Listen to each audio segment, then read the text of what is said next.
નમસ્કાર મિત્રો, આજે જે સમાચાર આવ્યા છે તે ખરેખર જ એક રીતે જોઈએ તો સરકારી કર્મચારીઓ માટે ખૂબ જ આનંદદાયક સમાચાર છે. અને ખાસ કરીને જે લોકો SC, ST અને OBCની અનામતની ચિંતા કરે છે તેમને માટે પણ ખૂબ જ મહત્ત્વના સમાચાર છે. સમાચાર એ છે કે થોડા વખત પહેલાં UPSC દ્વારા ભારત સરકારના કુલ 45 જેટલા હોદ્દાઓ માટે લેટરલ એન્ટ્રીની જાહેરાત કરવામાં આવી હતી. અને એનો અર્થ એવો થતો હતો કે કોઈપણ જાતની પરીક્ષા વિના આ 45 જેટલા હોદ્દા ઉપર ભારત સરકારમાં કરાર આધારિત નિમણૂક કરવામાં આવવાની હતી અને એને માટે જાહેર ખબર આપવામાં આવી હતી. બહુ મોટા પ્રમાણમાં આનો વિરોધ થયો અને ખાસ કરીને વિરોધ પક્ષના નેતા રાહુલ ગાંધીએ વિરોધ કર્યો. એટલું જ નહીં પણ NDAના કેટલાક સાથી પક્ષોએ પણ એનો વિરોધ કર્યો અને એમ કહ્યું કે જો આ પ્રકારની એન્ટ્રી થાય તો એનો અર્થ એવો થાય કે અનામતની વ્યવસ્થાનો કોઈ પણ પ્રકારનો અધિકાર રહે જ નહીં. અને એટલા માટે આજે ભારત સરકારે UPSCને કાગળ લખીને એમ જણાવ્યું છે કે આ લેટરલ એન્ટ્રી દ્વારા જે ઉમેદવારોની પસંદગી કરવાની હતી એ ઉમેદવારીની પસંદગી બંધ કરવામાં આવે. અગત્યનો મુદ્દો એ છે કે UPSC દ્વારા આ પ્રકારનો કોઈ નિર્ણય થાય તો એ આપણે સૌ જાણીએ છીએ કે અત્યારે સત્તાનું કેન્દ્ર માત્ર બે જ છે. એક છે નરેન્દ્ર મોદી વડાપ્રધાન તરીકે અને બીજા છે અમિત શાહ ગૃહપ્રધાન તરીકે. એટલે UPSC દ્વારા આવો કોઈ પણ નિર્ણય લેવામાં આવ્યો હોય તો તે આ બેની જાણકારી બહાર લેવામાં આવ્યો હોય એવી કોઈ શક્યતા જ નથી. એનું કારણ એ છે કે ભારત સરકારના જુદા જુદા મંત્રાલયોમાં જુદા જુદા ઉચ્ચ કક્ષાના હોદ્દાઓને માટે આ પ્રકારની જાહેરાત કરવામાં આવી હતી UPSC દ્વારા અને એને માટે જાહેર ખબર આપવામાં આવી હતી. એટલે હવે જ્યારે આ નિર્ણય લેવામાં આવ્યો છે ત્યારે એમ કહેવામાં આવી રહ્યું છે કે નરેન્દ્ર મોદી દ્વારા UPSCને વિનંતી કરવામાં આવી અથવા આદેશ આપવામાં આવ્યો કે આ પ્રકારે ભારત સરકારમાં ભરતી કરવી નહીં. બહુ જ મહત્વની આ બાબત છે અને મને લાગે છે કે એમાં વિરોધ પક્ષોનો વિજય થયો છે અને NDAના સાથી પક્ષોનો પણ વિજય થયો છે. ખાસ કરીને જે બિહારમાંથી પાસવાન આવ્યા છે અને મંત્રી પણ બનેલા છે ચિરાગ પાસવાન, એમણે પણ આ લેટરલ એન્ટ્રીનો વિરોધ કર્યો હતો અને એમણે એમ કહ્યું હતું કે આ અનામત ખતમ કરવા માટેનો રસ્તો છે. રાહુલ ગાંધીએ પોતે પણ બહુ જ ભારપૂર્વક જણાવ્યું કે BJP અનામત ખતમ કરવા માગે છે. આ રીતે જો કોન્ટ્રાક્ટ ઉપર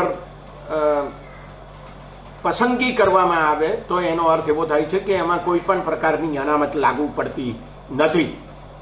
મિત્રો, આ કોન્ટ્રાક્ટ ઉપર સરકારમાં કર્મચારીઓને રાખવા એવા પ્રકારની જે વ્યવસ્થા છે એ વ્યવસ્થા ખાસા સમયથી ચાલે છે. આપણને સૌને એની ખબર છે.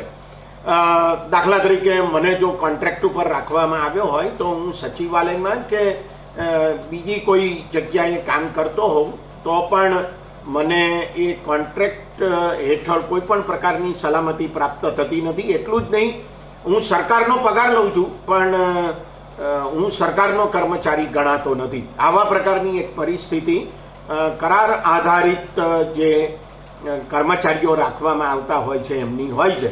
અને UPSC દ્વારા જે જાહેર ખબર આપવામાં આવી હતી તેમાં પણ જુદા જુદા સમયગાળા માટે કોન્ટ્રાક્ટ ઉપર નિષ્ણાતોને લેવાના હતા એવા પ્રકારની વાત હતી.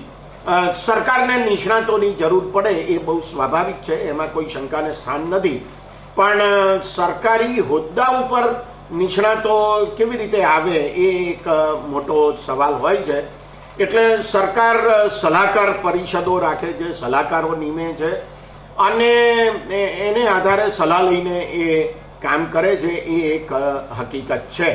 એટલે બધી જ રાજ્ય સરકારો અત્યારે કોન્ટ્રાક્ટ ઉપર કર્મચારીઓને રાખે છે અને એ રીતે એમનું શોષણ થાય છે એ પણ એક હકીકત છે. પ્રેસ ઇન્ફોર્મેશન બ્યુરો ભારત સરકાર એના દ્વારા 21મી માર્ચ 2022ના રોજ લોકસભામાં જે જવાબ આપવામાં આવ્યો હતો એક પ્રશ્નના સંદર્ભમાં, તેમાં એમ જણાવવામાં આવ્યું હતું કે ભારત સરકારમાં 2019માં 13,65,000, 2020માં 13,25,000 અને 2021માં 24,31,000 કર્મચારીઓ એ કરાર આધારિત નોકરી કરતા હતા. એનો અર્થ એ થાય કે ખૂબ મોટા પ્રમાણમાં કર્મચારીઓ એ કરાર આધારિત નોકરી કરે છે સરકારની અંદર, કે જેમને કોઈ પણ પ્રકારનો સામાજિક સલામતીનો લાભ પ્રાપ્ત થતો નથી. એવી જ રીતે બીજા કોઈ લાભો પણ એમને ચાલુ નોકરીએ પ્રાપ્ત નથી થતા, એ એક હકીકત છે.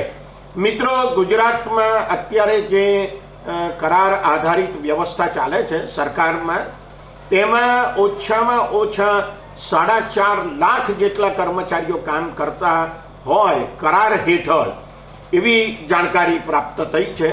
બહુ જ આધારભૂત જાણકારી છે આ.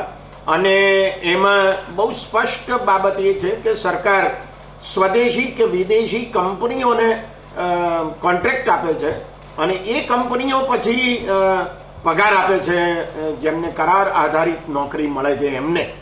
અને આ જે કંપનીઓ છે એમના ઉપર કોઈ પણ પ્રકારનું સરકારનું નિયંત્રણ મોટા પ્રમાણમાં ખાસ કરીને કર્મચારીઓના સંદર્ભમાં હોતું નથી.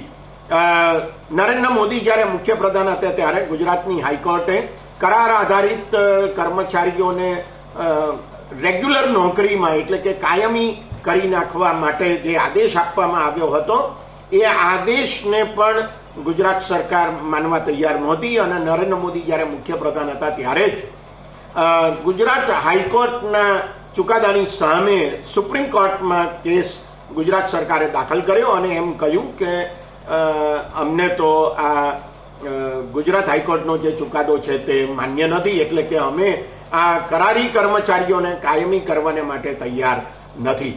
આ પ્રકારની પરિસ્થિતિ અત્યારે પ્રવર્તે છે.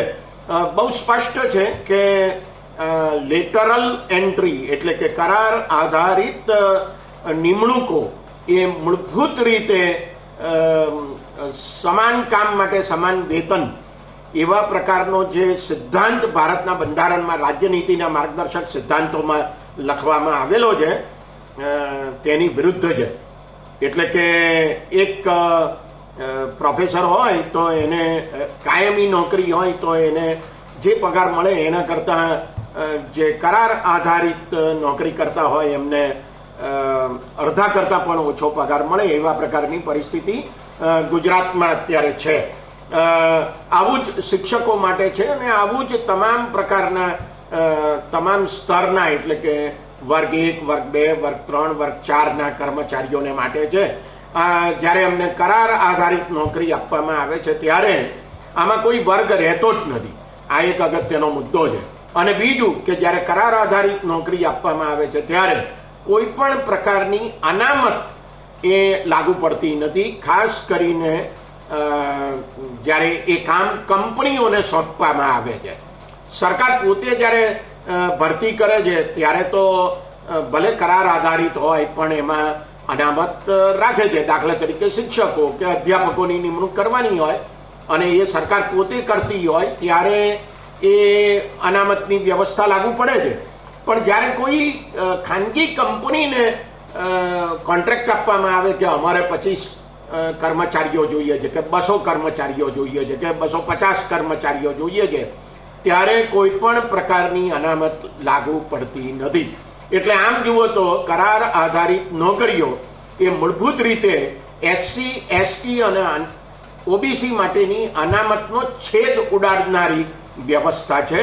અને મને એમ લાગે છે કે આ બાબત ઉપર સૌ નાગરિકોએ વિશેષ ધ્યાન આપવાની આવશ્યકતા છે.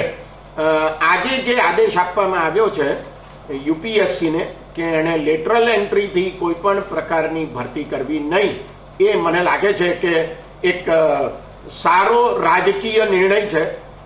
નરેન્દ્ર મોદીની જાણ બહાર UPSCએ આવી જાહેર ખબર આપી હોય લેટરલ એન્ટ્રી માટે એવું બને નહીં. અને હવે નરેન્દ્ર મોદીએ એમ કહી શકાય કે થૂંકેલું ચાટવું પડ્યું છે. આ એક બહુ જ અગત્યનો મુદ્દો છે. ખાસ કરીને અનામત અંગેનો SC ST અને OBCની તમામ અનામતોને, તમામ વર્ગોની અનામતોને આ બાબત લાગુ પડે છે. અને મને લાગે છે કે આ નિર્ણયથી અનામત વ્યવસ્થાને જે હાનિ પહોંચે છે તે હાનિ નહીં પહોંચે. નમસ્કાર.